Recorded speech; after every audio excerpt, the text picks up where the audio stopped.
Ein Trouble, was wir als Deutsche einmal haben, ist, wir glauben, wir haben jetzt den Gedanken, dass Gott uns nicht brauchen. Wir glauben, wir sind bloß eine irgendwelche Person, eine irgendwelche Familie geboren, eine irgendwelche Umgebung. Wir fühlen uns vielleicht so, wir haben nicht die Schuld gehabt, was die eine Person hat, wir haben nicht die Gaben, was die Person hat, und wir fühlen uns unwichtig, und wir fühlen so, Gott kann uns nicht brauchen. Und so, das ist einmal der Gedanke, was wir haben. Und so, das vier Sinn, dass ging Pastor John wieder mit der Riefenbotschaft, was er nennt, Näakjste Kjlats. Und wir kicken nur die Weihnachtsgeschichte. Und so, Maria, wie eine irgendwelche Person, in einer irgendwelchen Dorf, in einer irgendwelchen Umgebung.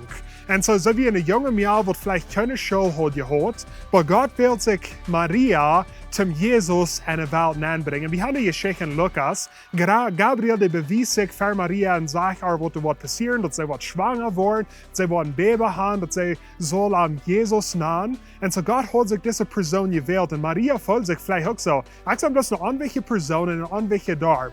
Was kann ich für Gott tun?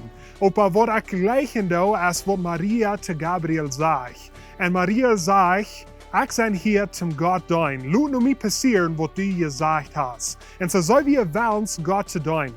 Und alle Einzelheiten wollen. Sie wissen gleich, wo sie Josef da wird sein, wo sie ihre Eltern da wird sein, wo sie die ganze Umgebung da wird sein, dass sie schwanger wie geworden. Wenn zu jener Zeit, die Priester, die haben Recht, zu Maria das Leben wegnehmen, wenn sie vielleicht schwanger wie geworden und dass sie befreit werden. Und so, Gabriel, der darf nicht all diese Einzelheiten. Gabriel sagt euch, wo soll Josef dort sein, wo soll die Familie dort sein.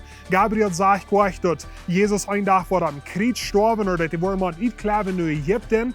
Gabriel darf euch all die Einzelheiten.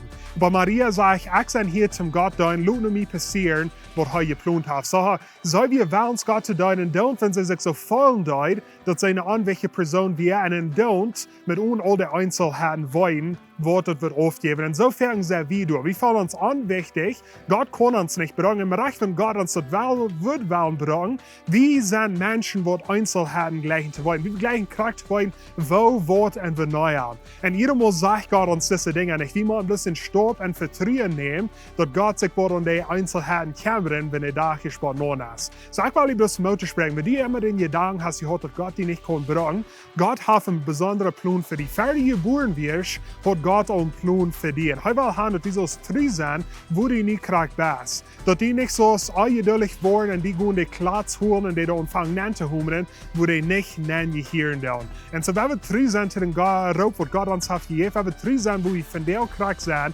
und dass wir wissen, was die Einzelheiten in der Zukunft sind. So ich will das Mut sprechen mit diesem Wort. Wenn ihr das Video hast, gleich, weil ich like noch rein auf Facebook, subscribe noch rein auf YouTube, check das Video an mit Ihrer Freunde und Familie und wir sehen uns nächste Woche.